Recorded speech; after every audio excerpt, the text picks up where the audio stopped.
let's talk about the other aspect to this entire the website, the vlog, kind of what my goals here are moving forward, especially with kind of this content creation, especially because it's kind of a learning process the entire way. At least that's kind of how I'm taking it as a route, you know, because it's definitely, I'm no expert in this, so it's lots of learning along the entire way. But one avenue that I plan on kind of going down, at least in some degree, would be nutrition and fitness, setting goals, and I try to get into the metrics. I've done it before. That's one thing that I'm trying to start again, is actually the metrics behind all of this fitness, because that's when I saw the actual most growth. Or I guess it was a couple years ago, and that's when I saw the most cutting I did. It was like the leanest I had gotten.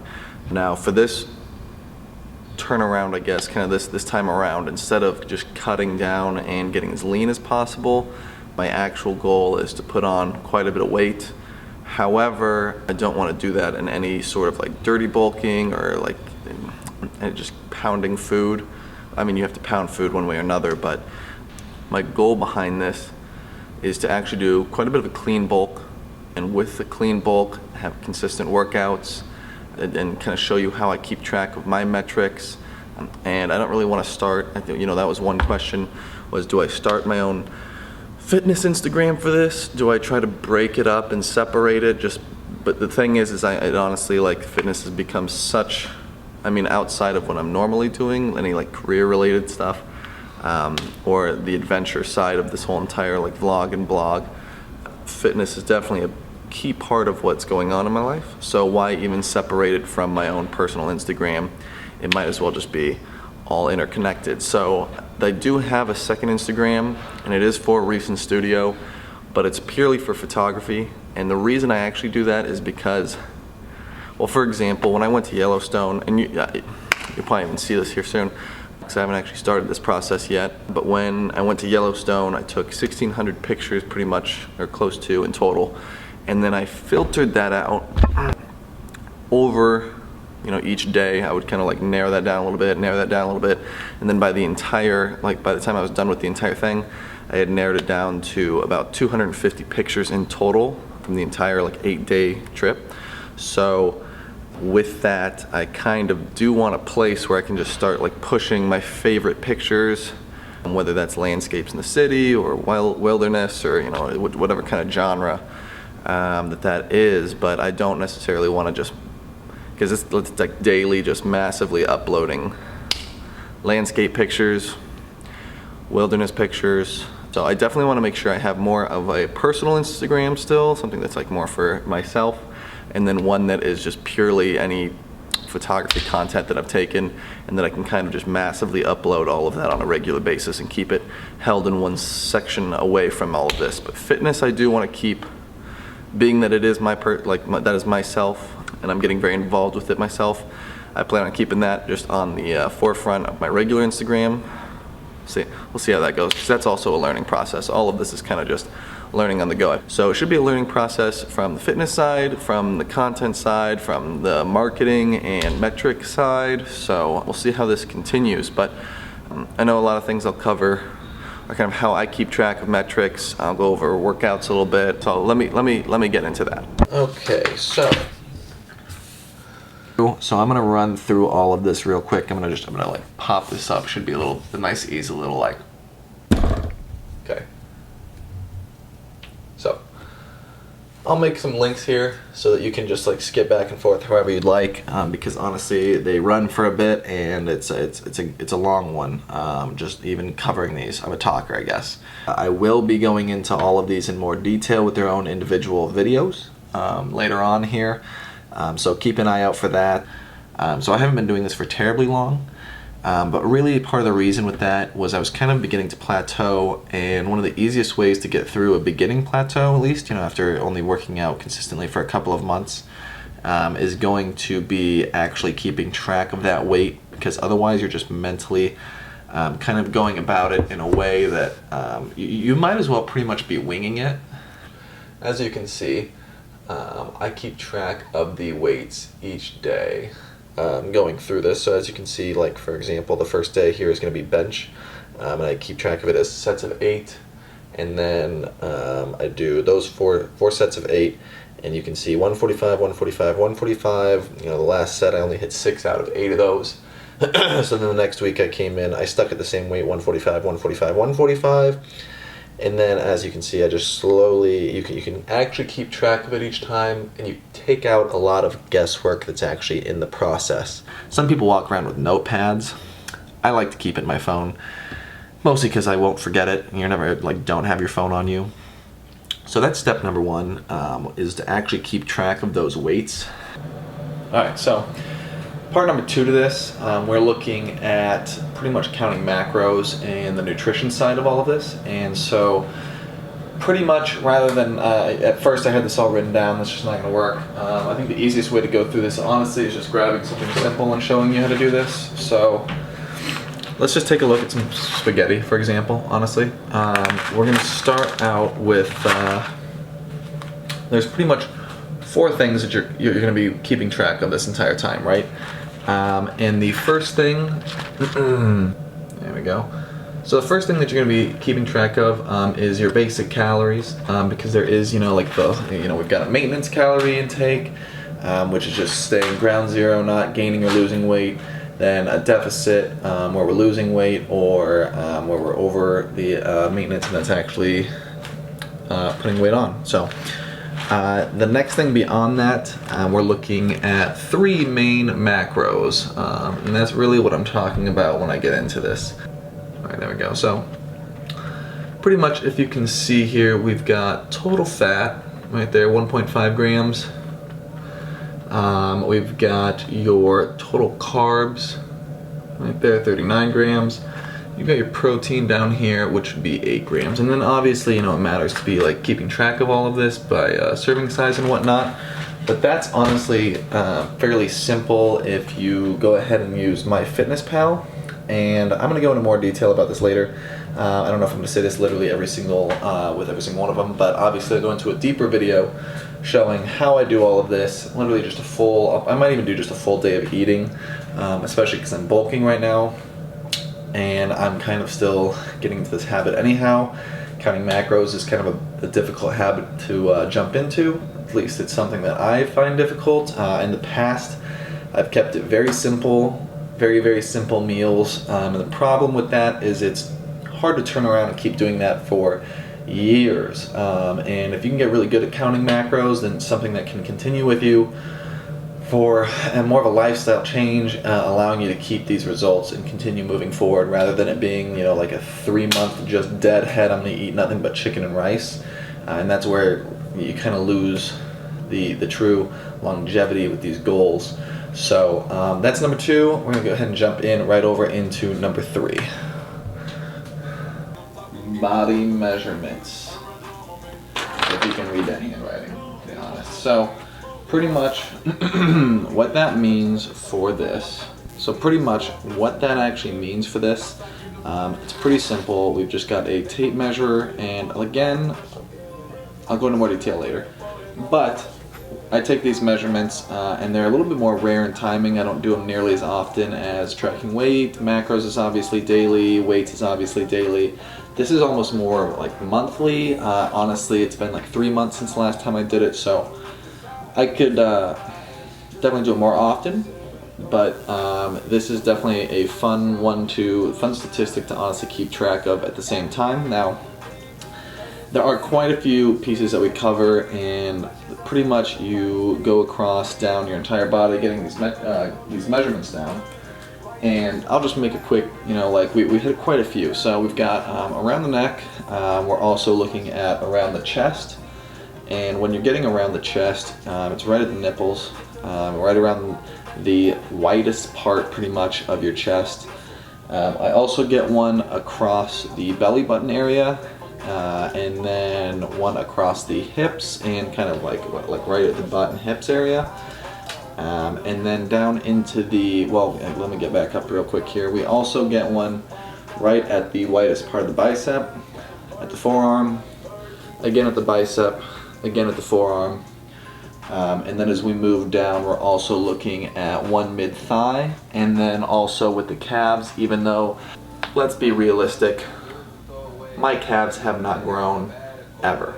I've got okay calves, but I mean, like, I got no problems with my calves. But as for goals wise with growth and stuff, I mean, like, literally no calf. Same measurement. When I did this last time, same measurement for calves all the way through. So I would be shook if I changed my calves in any sort of measurement fashion. On to number 4. Number 4. Body fat percentage. Now this one overall is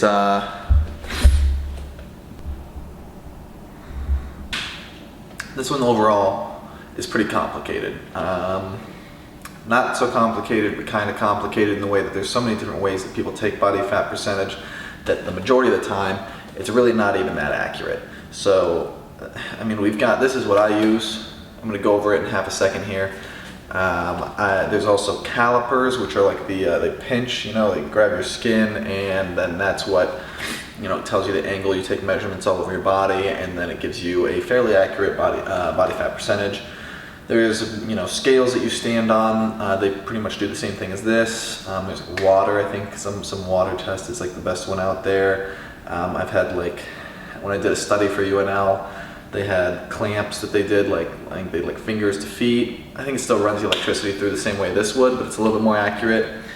I'm going to run through this just real quick here to give you an idea of what it's like, but again, I will go into more detail in another video. And pretty much the important message with this, though, is that you just want to have consistency with whichever option that you decide to use, because in all reality, like if you use calipers one week and then you switch over and use this the next week and then whatever method the next week, it's just going to be too skewed. It's going to be too different and biased, to whatever the hell the word would be, to actually use for your own metric keeping, because it's just not going to be some steady, accurate rate. So I recommend getting one of these options. This one's convenient, but in all reality, calipers work well. One of my good friends and also roommates, Nafe, he uses calipers, and I've used his calipers, and I honestly, they're good. I like them. Honestly, kind of a hard pick for which one you'd want to pick, in my opinion. So anyway, so we'll jump in. I've already got my settings in here. So let's see here. Let's get this. Grab your light.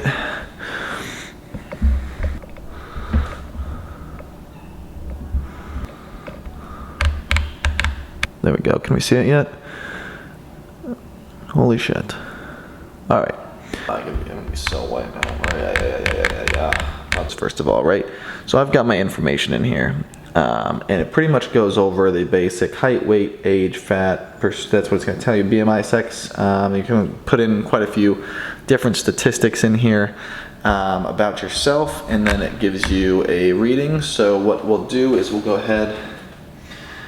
You just go ahead and get that set up, and then you click start, and then you pretty much hold this and grab onto both sides while it is going through its process. It then will pop up the end with some statistics for you to use. I'm looking at 8.5% with a 23.4 at least.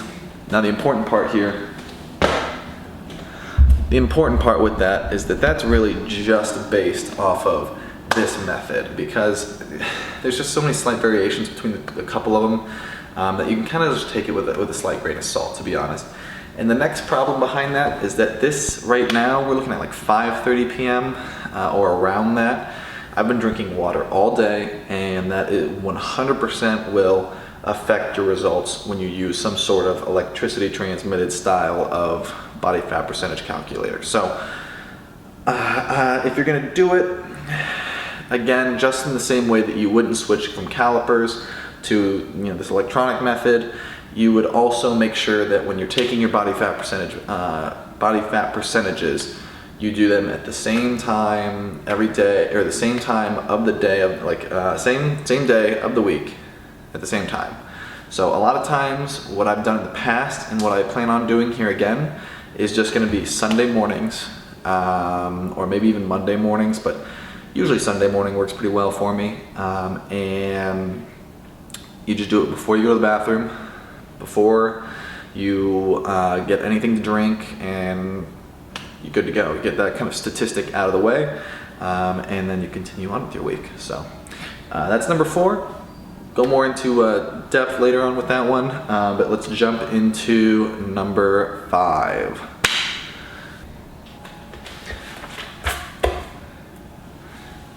And number 5, your weight. So pretty much what we do for this, and it's, in my opinion, struggle much.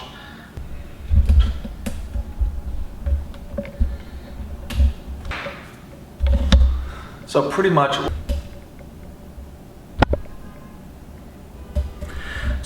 what we do for this one, oh my god, the angles.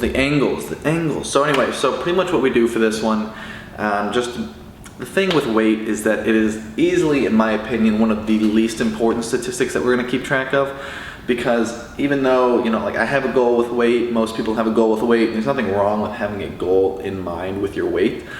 The metric itself doesn't really give you a good amount of data. It really just tells you your weight. And like, what does your weight really tell you, to be honest? Because it doesn't tell you what your muscle's looking like. It doesn't tell you, like, somebody could be obviously 200 pounds in fat or 200 pounds in ripped. So, or 160 pounds in lean or 160 pounds in a twig, you know? So like, I don't really think that weight is that important of a stat. However, it's still a good stat to keep track of, and everybody has a good goal with it, and it does overall kind of give a good idea of if you're hitting certain goals eventually, because you should be putting on weight if you're trying to put on muscle, and if you're trying to slim out, then you might be trying to stay at the same weight, or you might be trying to actually cut in weight. So the way this will be done is going to be every day you just get the weight in the morning before anything. Just jump on the scale, throw it down on a notepad or something. I honestly struggle with putting this in my phone for some reason compared to everything else, which seems to go in my phone.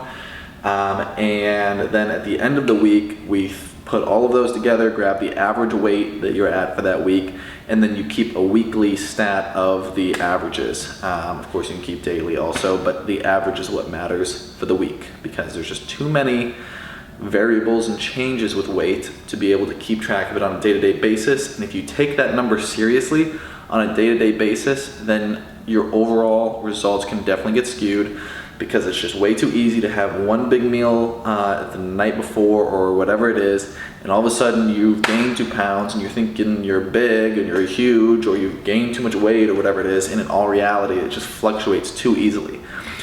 So we'll be looking at averages every week for weights, and that should be a little bit, that's what should carry some weight, the average weight. However, the daily weight, let's keep that number, but let's just not take it to the heart if anything changes, because it most likely will.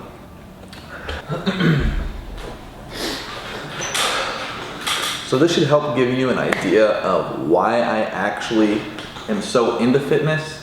It's something that there's plenty to learn about, there's a lot of challenges, and it's honestly a pain in the ass to keep track of most of this on a day-to-day basis. However, there's nothing about fitness that isn't a grind and isn't long-term, and you really have to be thinking like further down the road at what your goals are, and I think that in itself is a massive lesson, because that's how a lot of things are at this point, especially considering we just all want things like so quick and so fast. And even with my goals, because I did even 3-month, like if you look on my website, thereesonstudio.com, I've got one of my articles, and it goes over how from November to April I was able to drop 15 pounds and go to 6% body fat, and I was looking cut and lean. But the problem here is I actually really want to gain a lot of weight. I'm looking at 190, 200 as a goal, and still being absolutely lean and cut. And you don't do that you don't even do a bulk and cutting season every year. That's just going to hinder the process, which means I have to be clean bulking for the next 2 to 3 years. That's where my goals are at right now, which means every day when I wake up and I'm thinking it's a massive pain in the ass, I'm so far away from that end result that it's just a grind. But I want to bring this into a more together kind of thing. I think that there's a lot involved with bringing people in together in kind of a community feel, a lot of teamwork, honestly, from both my side, and I'm hopefully going to inspire others. They inspire me, and let's make this like a group effort. Let's get this shit done. I had a ton of coffee. I had so much coffee on this second half of the cut. Even after I talked about taking the weights in the sets and everything, the number one rule, post then I have had so much espresso. Can you tell? If you want to keep track of this with me, like following along, kind of in a different method, I recommend that you head over to reesonstudio.com. reesonstudio.com. Hit the subscribe button. It helps a lot for building things up. And if you're looking for more information along this, that's a great way to stay in contact. I will also have my Instagram and things like that below. But check it out, subscribe. Peace.